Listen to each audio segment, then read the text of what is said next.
11 konsep mencari kebahagiaan dunia dan juga akhirat. Tentu pembahasan ini sederhana, akan tetapi sangat penting untuk kita bahas.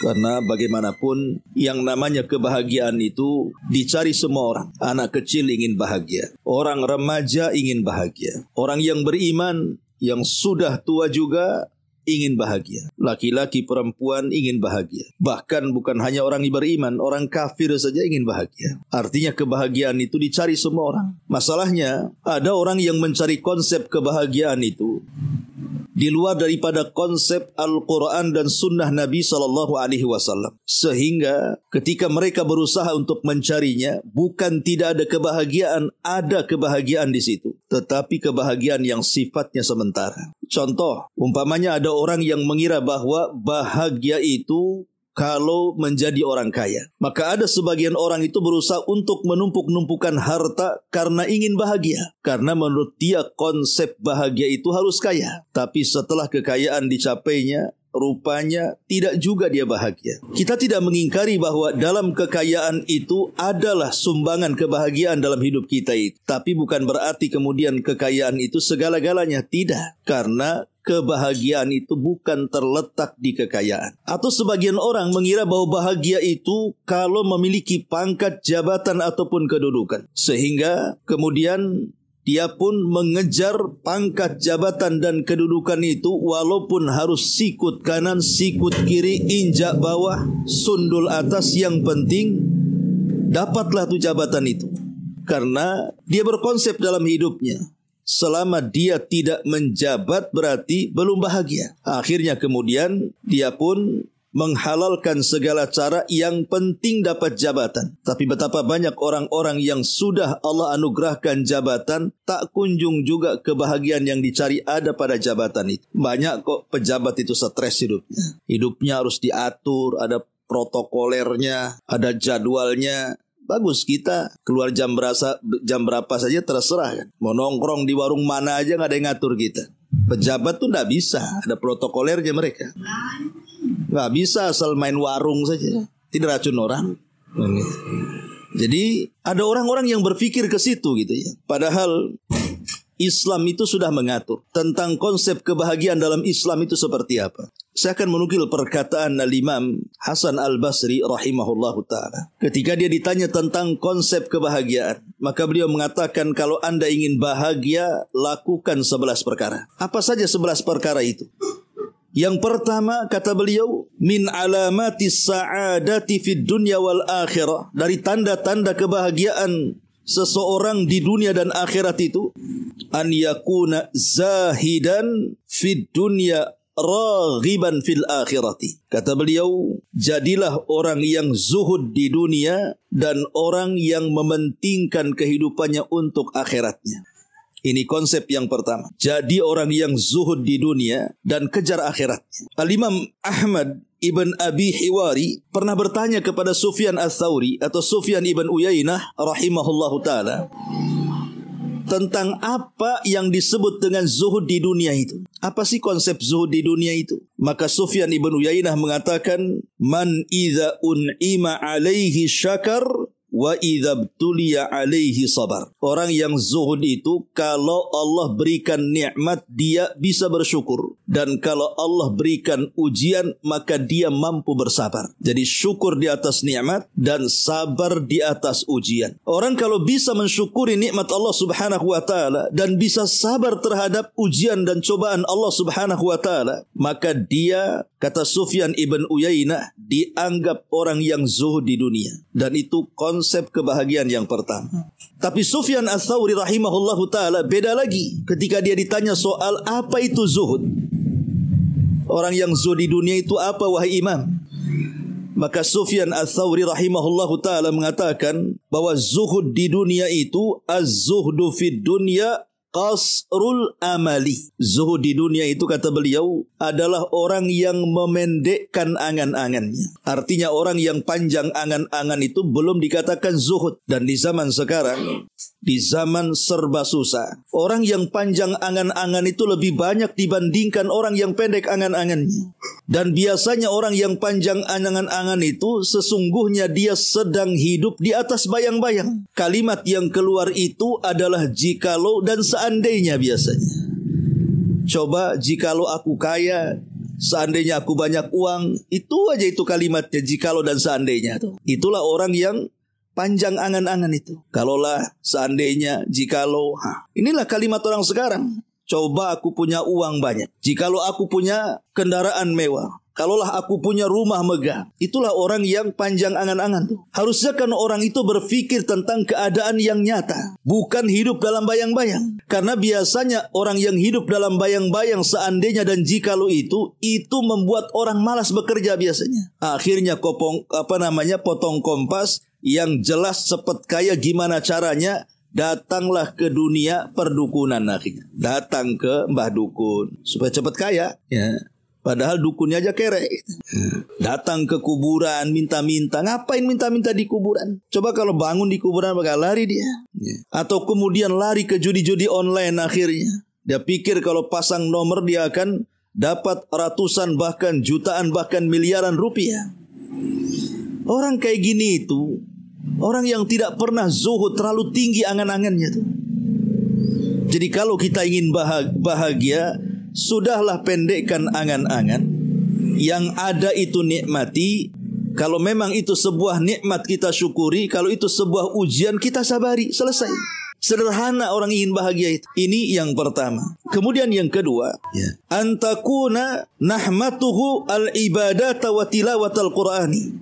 Kalau ingin bahagia, maka jadikan fokus hidupnya untuk beribadah dan untuk membaca Al-Quranul Karim. Salah seorang ulama salaf pernah mengatakan, Anna fid dunya jannah, anna fid dunya jannatan. Man lam yadkhulha la yadkhul jannatal akhirati. Salah seorang ulama salaf mengatakan, di dunia ini Allah sediakan sorga. Siapa yang tidak masuk pada sorga dunia, maka dia tidak akan pernah masuk sorga akhirat. Di dunia ini ada sorga. Kalau kita tidak masuk ke sorga dunia, jangan harap antum bisa masuk ke sorga akhirat. Apa yang dimaksud sorga dunia? Yang dimaksud sorga dunia, kata Imam Ibnul Qayyim rahimahullahu ta'ala, adalah itmi'nanul qalbi. Ketenangan yang Allah letakkan di hati-hati seorang muslim. Karena ketenangan itulah yang membawa kelezatan. Merasa lezat dalam sholat, merasa lezat ketika membaca Quran, merasa puas saat bersedekah, merasa enak saat beribadah. Itu sorga itu. Sebab kalau seandainya hatinya itu penuh dengan kerancauan, tidak tenang hidupnya, sempit dadanya, itu pasti mempengaruhi ibadahnya. Orang kalau sempit dadanya, rumah sebesar apapun tidak akan kerasan tinggal di situ. Maunya itu keluar saja. Kayak rumah kebakaran. Nengok istri kayak setan. Nggak hidup, nggak kerasan. Ya. Sama juga dengan istri, kalau nggak kerasan, hatinya sempit. Nengok suami kayak iblis. Maunya keluar saja kan gitu. Karena memang konsep kebahagiaan dalam Islam itu bukan ada pada kekayaan. Sekaya apapun saya katakan tadi, banyak orang kaya yang tidak bahagia kok. Ujung-ujungnya bunuh diri itu. Saya pernah diceritakan, ada kawan di Sekupang. Ustaz tahu nggak rumah yang kita lewati kemarin gitu ya? Tahu, itu rumah besar kali itu, tingkat 3 lagi. Kenapa antum cerita rumah itu? Itu istrinya tiap hari ketakutan. Kenapa? Mau dibunuh sama suaminya katanya. Rumah bagus, dua-duanya kerja, gaji tinggi, kendaraan 3, tapi hidupnya nggak tenang. Malam-malam mau dibunuh sama suaminya katanya. Saya bilang kasusnya apa? Wallahu alam. Itu sudah menyebar di kompleks ini. Lah, dari sini kita tahu bahwa orang kaya itu juga tidak menjamin. Makanya kenapa sorga dunia itu adalah ketenangan hati. Ketenangan hati itulah yang kemudian melahirkan kebahagiaan. Maka yang kedua, konsep yang kedua yang ditawarkan oleh Hasan Al-Basri, jadikan kehidupan kita ini untuk ibadah kepada Allah Subhanahu wa ta'ala.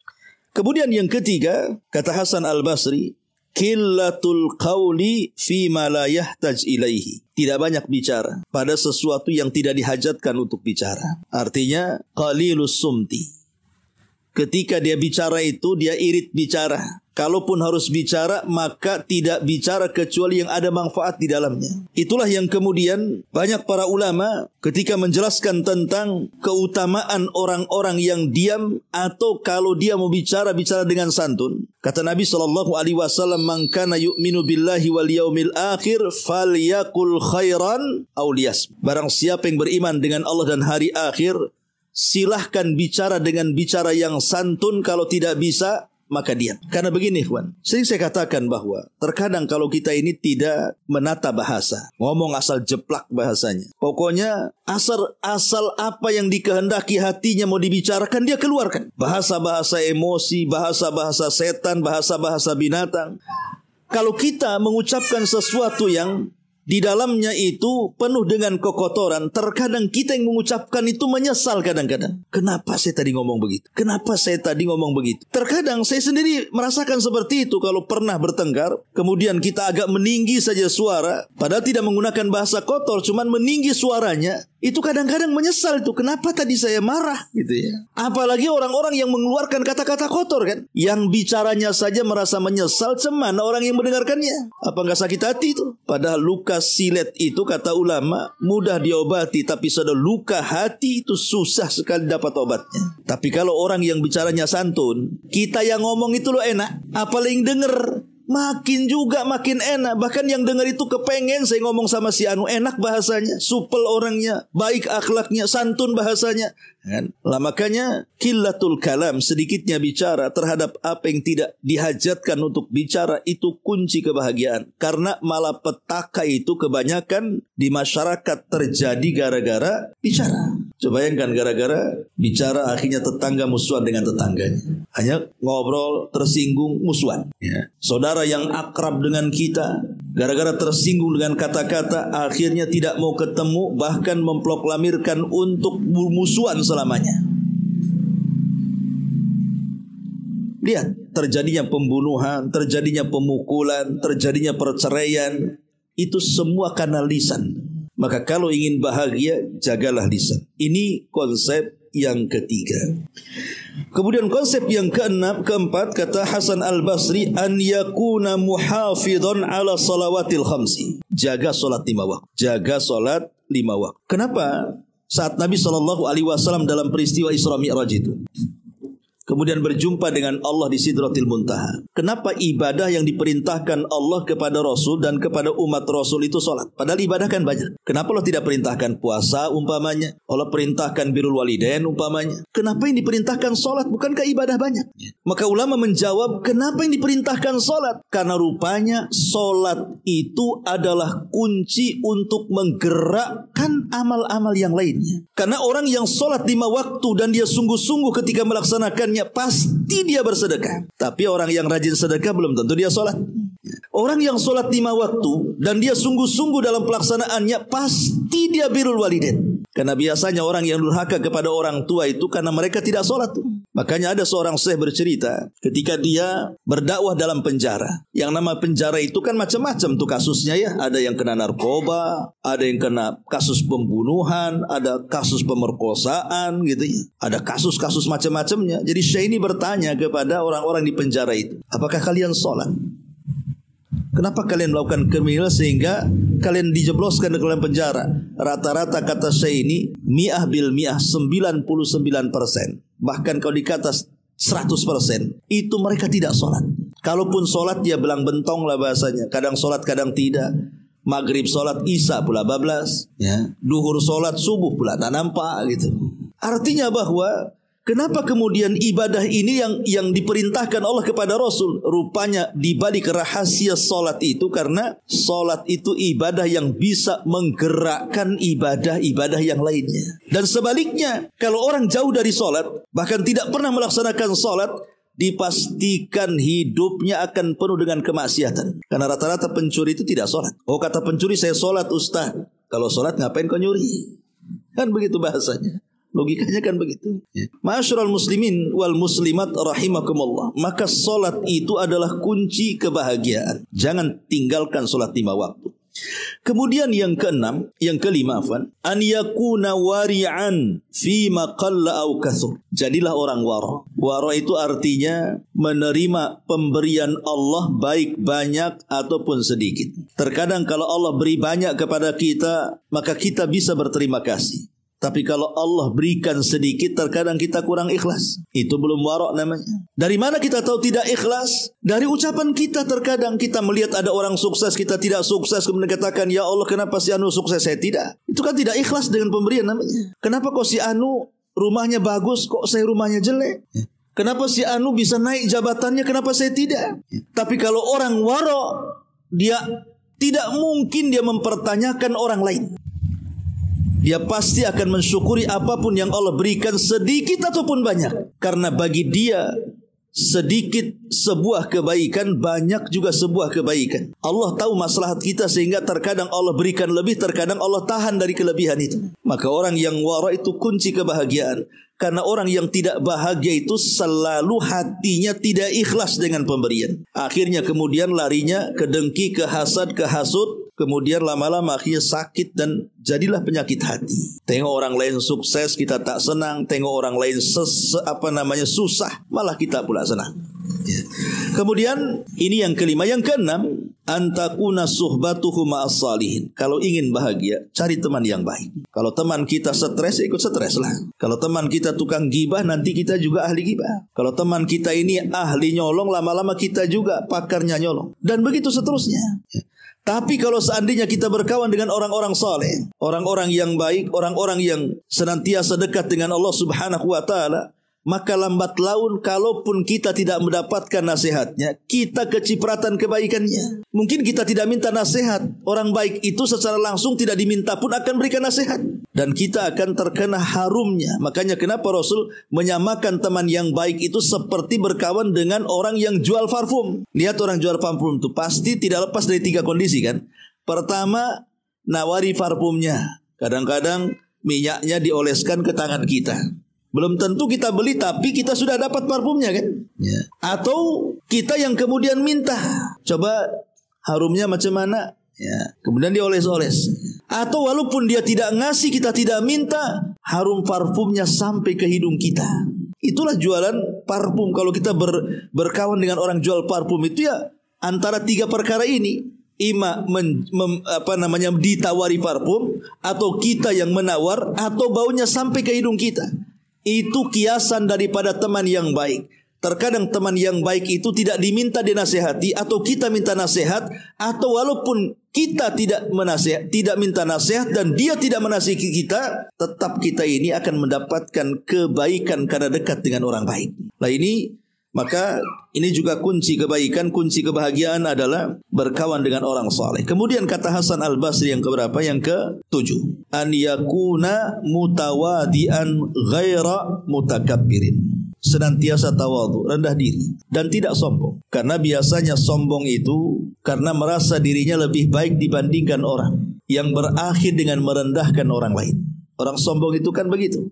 Dia merasa lebih tinggi dan orang merasa lebih rendah dibandingkan dia. Jadilah dia sombong. Lihat iblis ketika melihat Adam, dia merasa lebih baik kan, karena dia diciptakan dari api, Adam dari tanah. Ketika dia merasa lebih unggul, lebih baik, lebih mulia, berakhir dengan merendahkan Adam, dihinanya Adam. Maka orang sombong itu identik dengan 2 perkara. Menyombongkan itu artinya membanggakan dirinya dan merendahkan orang lain. Orang yang sombong itu selamanya tidak akan bahagia. Kenapa? Karena kalau melihat ada orang yang di atas dia, stres dia. Atau walaupun sejajarlah dengan dia, itu sudah stres tuh. Itulah orang sombong itu. Tapi orang yang rendah diri, orang yang rendah hati, maka hidupnya sangat bahagia sekali. Karena dia tidak akan memandang orang lain. Yang dia pandang hanyalah dirinya. Dan dia kalaupun harus memandang, tidak mungkin memandang ke atas, pasti dia akan memandang ke bawah. Ini yang ke-7. Yang ke-8, an yakuna sikhiyan kariman. Kalau kita ingin bahagia, kata Hasan Al-Basri, jadilah orang dermawan, jadilah orang baik. Jadilah orang yang dermawan dan jadilah orang baik. Maksudnya yang bermanfaat untuk orang lain. Rasul pernah ditanya tentang amalan yang paling dicintai Allah Subhanahu wa taala. Maka Rasul mengatakan sururun tudkhiluhu ala qalbi muslim. Kebahagiaan yang kita letakkan di hati seorang muslim itu amalan yang paling dicintai Allah Subhanahu wa taala. Coba kalau ada orang susah, kemudian kita bantu, senang gak? Senang dia. Ada orang miskin ini kita bantu, walaupun mungkin tidak seberapa bantuan kita, hanya untuk makan sehari 2 hari saja, tapi senangnya luar biasa. Itulah amalan yang paling dicintai Allah, menanamkan kesenangan kepada hati seorang muslim tuh. Dan salah satunya dengan cara apa? Bersedekah, menjadi orang baik dan menolong saudaranya. Kemudian yang nomor 9, an yakuna rahiman bi khalqillahi azza wa jalla. Jadilah hamba penyayang bagi makhluk-makhluk Allah. Bukan hanya kepada sesama manusia, tapi kepada binatang pun kita sayang, kepada tumbuh-tumbuhan pun kita sayang. Coba orang-orang yang tidak sayang dengan makhluk-makhluk Allah di luar pada manusia, ujung-ujungnya apa? Mengakibatkan bencana alam di mana-mana kan. Lihat orang-orang yang melakukan penebangan, penggundulan hutan tanpa berpikir akan terjadi tanah longsor, gempa dan yang semacamnya. Dia tidak sayang dengan alam tuh. Akhirnya apa? Terjadi tanah longsor, terjadi kebanjiran, korban di mana-mana. Itu karena tidak sayang dengan alam tuh. Atau dengan binatang. Ya, dengan binatang umpamanya. Sayang dengan mereka, nampak ada kucing kemudian kita kasih makan gitu ya. Nampak ada burung kita kasih makan dan begitu seterusnya. Maka itu bagian daripada konsep kebahagiaan yang ditanamkan. Karena Rasul yang mengatakan irhamu man fil ardi sayarhamukum man fis sama. Sayangi orang-orang yang di bumi, niscaya Allah yang ada di langit akan menyayangi kalian. Ini yang ke-9. Kemudian yang ke-10, an yakuna nafi'an lil khalqi. Jadilah manusia yang paling bermanfaat bagi manusia. Jadilah manusia yang paling bermanfaat bagi manusia yang lainnya. Jangan jadi sampah masyarakat yang tidak ada gunanya. Dan yang terakhir tentunya kata Hasan Al-Basri, an yakuna dzakiran lil mauti. Jadilah hamba Allah yang senantiasa mengingat akan kematian. Ingat mati itu kalau dirasakan orang kaya pasti akan sempit. Tapi kalau dirasakan orang miskin pasti luas. Ya. Orang kaya kalau ingat mati sempit dadanya. Orang miskin kalau ingat mati luas dadanya. Kok bisa? Ya, orang kaya kalau ingat mati, maka dia tidak akan melampaui batas dalam kehidupannya. Sempit dadanya, takut kalau dia mati. Tapi orang miskin kalau dia ingat mati, luas dadanya. Anda apa-apa miskin di dunia. Toh di akhirat juga ada kehidupan setelah kematian yang bisa melapangkan nikmat dan kekayaan saya yang ada di sana. Celakanya kadang-kadang sudah miskin di dunia, miskin pula di akhirat. Di dunia sudah tinggal di ruli, ngontrak lagi, makan kadang kayak puasa Daud, 1 hari makan 1 hari tidak, tapi maboknya tiap malam. Nah ini kan kurang ajar tuh. Udah miskin di dunia, maksiat pula. Itu sama aja dengan kuadrat tadinya. Itu jatuh ke tipa tangga itu. Udah miskin di dunia masuk neraka pula. Ya kan, naudzubillah. Minimalnya kalaupun kita miskin di dunia, janganlah kemudian miskin di akhirat. Miskin di dunia tapi kita kaya di akhirat. Ya. Dan jangan seperti orang-orang yang seperti Qarun, memang kaya di dunia tapi justru dia masuk ke dalam neraka. Tapi masih mending lah dibandingkan tadi sudah miskin di dunia, miskin di akhirat juga. Kalau pernah kaya kan pernah merasakan kekayaannya kan. Tapi kalau orang miskin yang tidak pernah merasakan kekayaannya kemudian masih mati masuk neraka, itu gimana ceritanya tuh? Ya. Makanya di sini ingat mati itu adalah konsep kebahagiaan supaya kita tidak melampaui batas. Ya, bahwa ada kehidupan setelah kematian untuk mempertanggungjawabkan semua perbuatan kita di dunia.